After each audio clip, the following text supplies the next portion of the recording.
I want to show you, in her own words, why I think Kamala Harris is an absolute extremist and extraordinarily dangerous. And people are not going to be talking about these things on the left, and media won't show it to you. So I ask you to grab today's podcast and earmark it. So if you ever need to share this with your friends, you know where it is. Here is a flashback from Kamala Harris, where she is speaking at the Islamic Center of Southern California. Listen to this. And you must have the courage to object when they use that term, radical Islamic terrorism, which ignores how Muslims have overwhelmingly been the greatest victims of terror. And we must also have the courage to reject that term, illegal alien. Okay. So she's telling this group of Muslims in this mosque that they have to stand up and end the use of the words radical Islamic terrorism. Well, okay, so then what kind of terrorism is it then? If we don't have radical Islamic terrorism, if it's just terrorism, how do you fight that? Because is that the same terrorism that you've classified as moms speaking out at school board meetings? Because you've said that's terrorism. Do we fight that terrorism the same way we fight what you don't want to address as radical Islamic terrorism? She also says, there's no such thing as an illegal alien. Okay, well then how do we describe them? Then who are they? Are they just soon-to-be citizens? Are they refugees?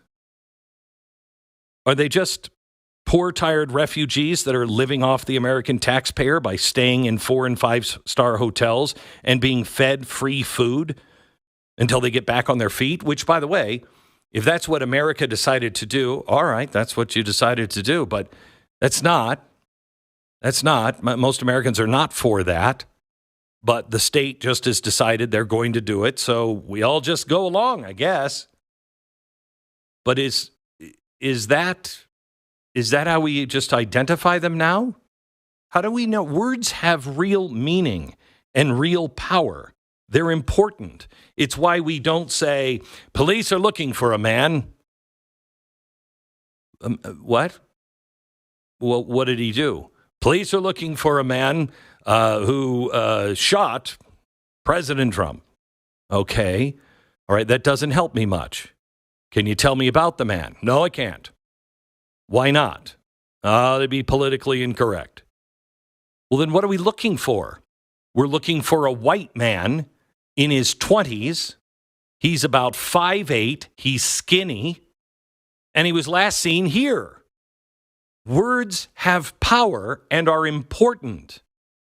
You cannot continue to cancel words. Now, here she is again in another speech, undocumented workers, not criminals. There you go. An undocumented immigrant is not a criminal, and we have to correct course in this conversation. Because Barack knows we have to change our conversations. Una persona sin papeles no es criminal. Sí se puede.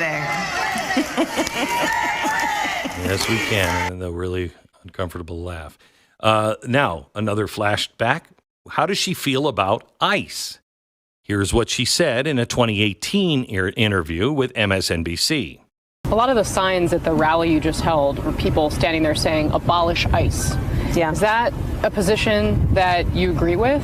Listen, I think there's no question that we've got to critically re-examine ICE and its role and the way that it is being administered and the work it is doing. And we need to probably think about starting from scratch because we'll reimagine ICE. We'll get back to the reimagining of the police here in a second. She also wants to ban fracking. Now, this is something that they're going to deny that she ever said or was ever for, or she changed her mind. But I would like to know how you could be this committed on fracking, and then what changed your mind? because this is a big one that goes with the Green New Deal, which she was the first sponsor on. She led the way for the Green New Deal. So where does she stand on fracking, Cut 4? There's no question I'm in favor of banning fracking. So, yeah, and starting with what we can do on day one around public lands, right? And then there has to be legislation. But yes, and this is something I've taken on in California. I have a history of working on this issue. And to your point, we have to just acknowledge that the residual impact of fracking is enormous in terms of the impact on the health and safety of communities. Okay. Now, she's also been one that pushes the book ban in Florida and saying that Ron DeSantis was "don't say gay," which was a lie. Here she is in that. When I look at the fact that in our country we're looking at somewhere around 600 bills being proposed or passed, anti-LGBTQ bills, book bans, a policy approach that is "don't say gay," people in fear for their life. People afraid to be.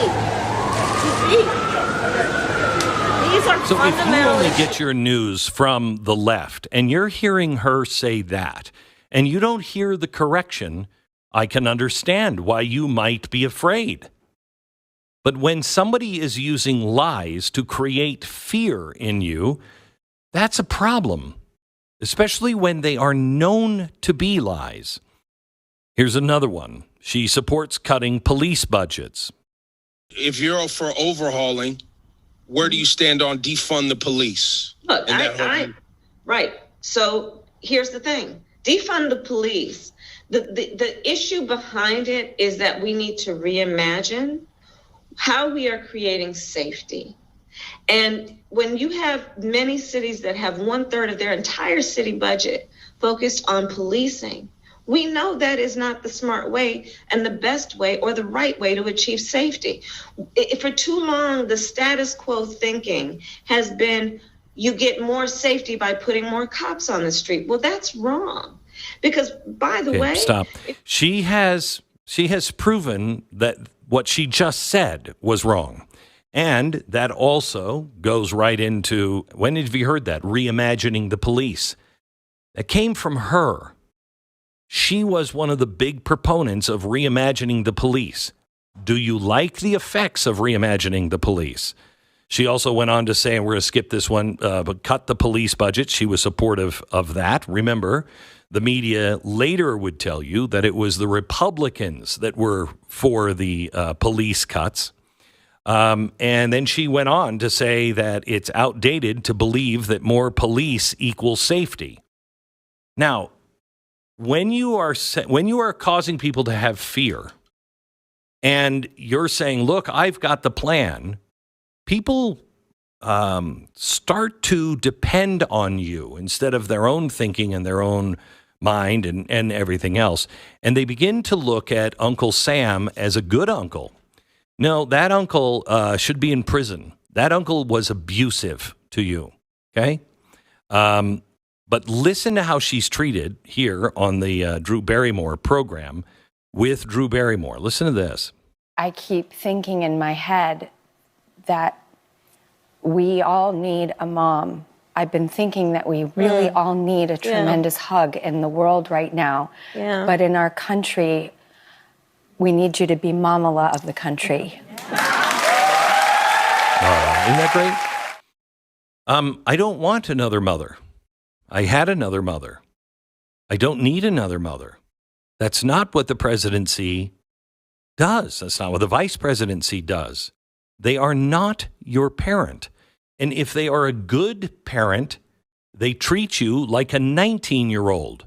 You're out of the house, no longer in my care. Stand on your 2 feet. But that's not what the left wants.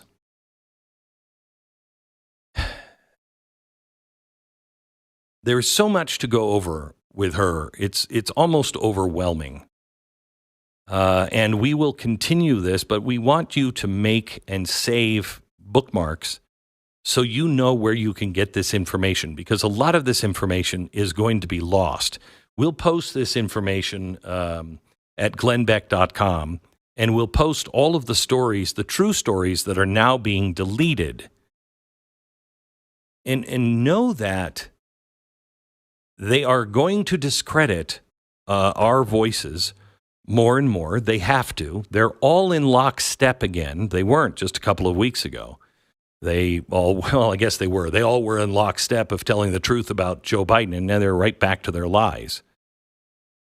So we will make sure that you have access to the truth so you can show your friends, and not access to stories just, from us or whatever, but from the New York Times and the Washington Post, because they all said these things. Whatever hasn't been erased, we will find and make sure that you have access to it. Because she's she will be the most liberal person to ever be president of the United States, or even a candidate. She is a socialist. She is at least stated much further than Barack Obama. Much further, at least stated. She's coming in as this radical, and the press will obscure that and make anybody who says any different into conspiracy theorist. But we're not. Know that you've been lied to over and over and over again from these same people, and share the truth.